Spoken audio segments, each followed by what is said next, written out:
If anybody wonders what's really going on, there are two constants. You have a soul, which is an electromagnetic signature that's unique to you and you alone in the universe. There is technology which can entrain your soul and separate your soul from your body. If your mind, which is essentially your interface to your soul, which is an interface to your body, which is primarily animated through spirit, which is just pure energy unrefined. If your mind becomes entrained, tethered, vibrating at one rate, and a system that vibrates so similar to it that the rates entangle, and then that entanglement is withdrawn through powerful magnetic fields, and you're literally magnetically pulled from the body, the soul, and the body is destroyed, your soul is then under the, let's just say, guardianship of whoever owns the machinery that is used to operate that process. Beyond who's doing what, who's who, where's, when's, what's going down, whatever, that's a process that you've been warned about. Ever since you saw in the movie Mulan with the spiritual forces, or, I don't know, some of the earlier stuff, a weird one that just came to mind because of my experience is Back to the Future.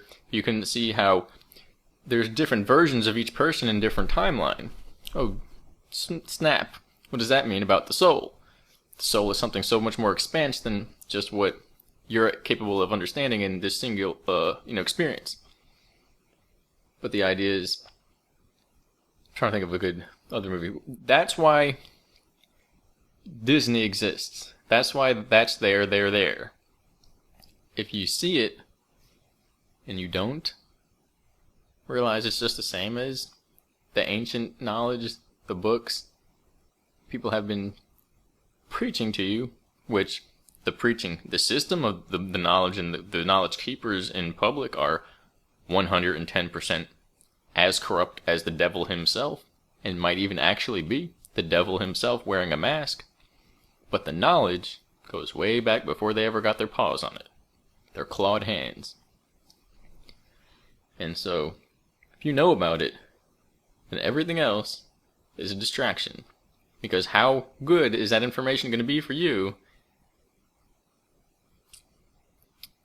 if you're not aware of these entrainment methods that are used through scalar frequencies, emissions, technologically generated bioemissions that can match your brain waves and interface with your brain through a technological system and control your body autonomously or through user-guided control and override your natural willpower.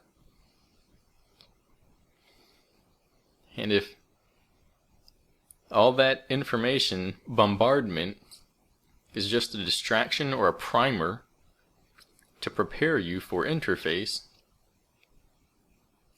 then it puts things into a different perspective.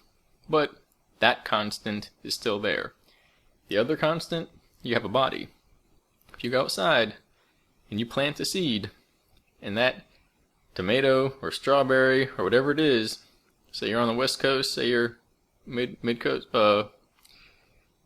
or wherever, and it comes out mutated or with a high level of heavy metals, and you didn't fertilize that mother with no store-bought chemicals, then there's something going on with the ecosystem and the food and ultimately genetics, the ability to reproduce. If your mind and your body is not protected, then what does that information relate to? Other than becoming scapegoat for everybody to point to and ignore their own self-responsibility, for having. By the time you get to a scapegoat that you can point to, you done effed up. Because if you're pointing at them, that means you went 20, 30, 40 years, whatever you've been alive, and you ignored all your own self-responsibility to handle your affairs.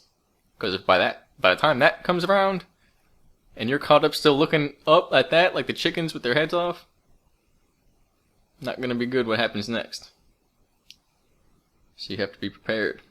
You have to protect your mind. If your mind is not yours, and your body is distorted, and the literal electrochemical signals are disrupted and not firing correctly, your hormones, your adrenals,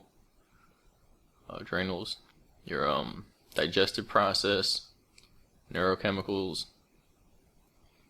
everything is disrupted, your immune system, your blood balance, sugar or glucose and salt, potassium, and that's all out of whack. It's going to take more than a book or a sighting of classified military craft to change anything.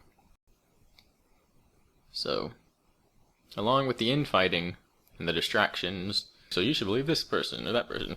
Don't believe anybody. Don't believe me. Just believe yourself. And don't believe anything unless you see it.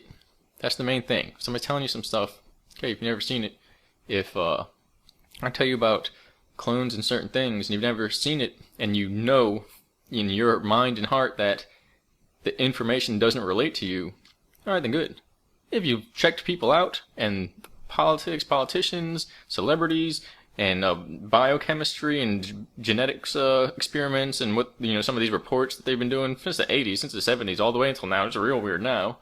And you're like scratching your head, okay, maybe you can think of something, look into it. If it has no effect, you're not ready for it. Don't look into it, or don't look into it. Just don't blindly be like, this makes sense, I'm gonna go with it, because it's weak-minded to do that. But if you've been looking at, that's why I don't really waste too much time with that, because you look at Tesla, you look at some of the genetic experiments, all the way back, you look at Egypt, you look at ancient history and what they were doing with advanced technology, you look at the rule of war, which is the victor decides history, period. That's it. You lose, you're gone. You never existed. Okay, you see that everybody's lying. Or maybe not that everybody's lying, but that what we're being told publicly is an illusion. It's common sense. I made $2 trillion. Well, do you tell... I never lie. I've never lied. And this bank account just runs away. No. Okay. Their bank accounts are islands, are nations, are populations, are social groups that they manage. Yeah, imagine doing that in a job like that and not lying or doing anything wrong, where people can't have a job at Burger King without being corrupt. And then knowing that wealth and power leads to corruption. It's based upon corruption. They're hand in hand. There's no such thing as power without corruption. Unless you're a double agent. But you can look at my post with those words in the title, or at least the post with the title, The Inside Man, for information on how that works.